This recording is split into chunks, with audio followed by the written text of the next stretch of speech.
those hands and lights can't stop me.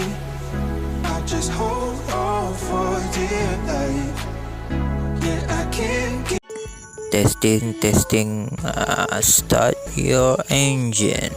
Okay.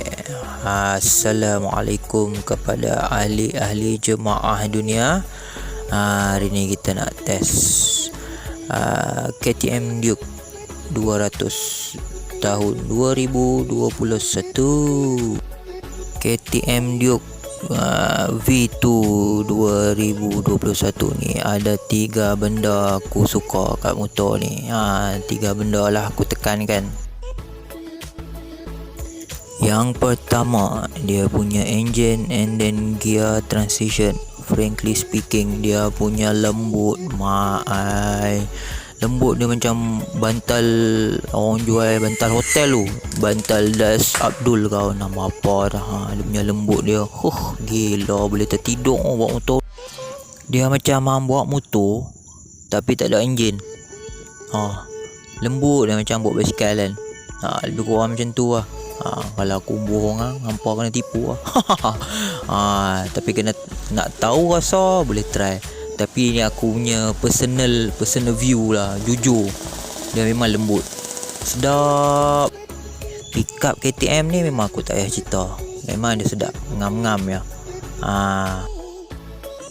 Compare dengan motor aku 250 V1, dia lagi bising.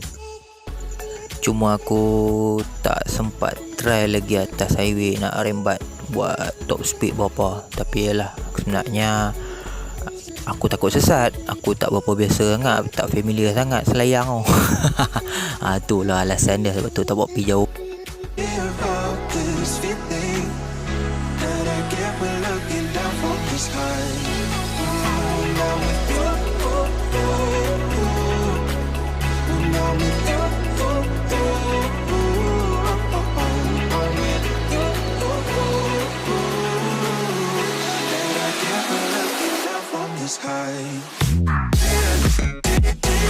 Aku mention sekali kalau kod lah hampa nak buat warna ni ke basikal hampa.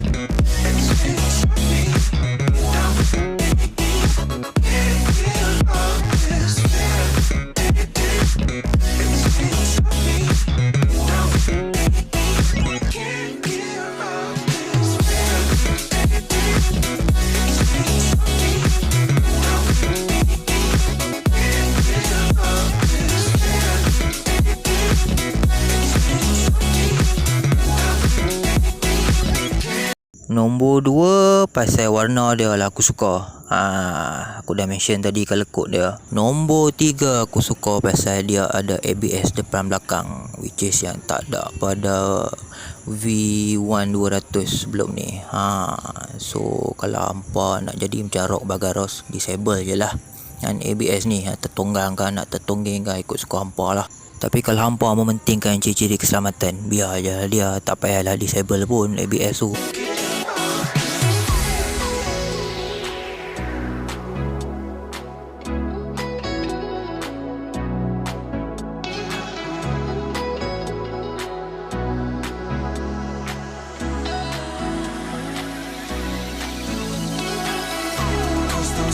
And lights can't stop me.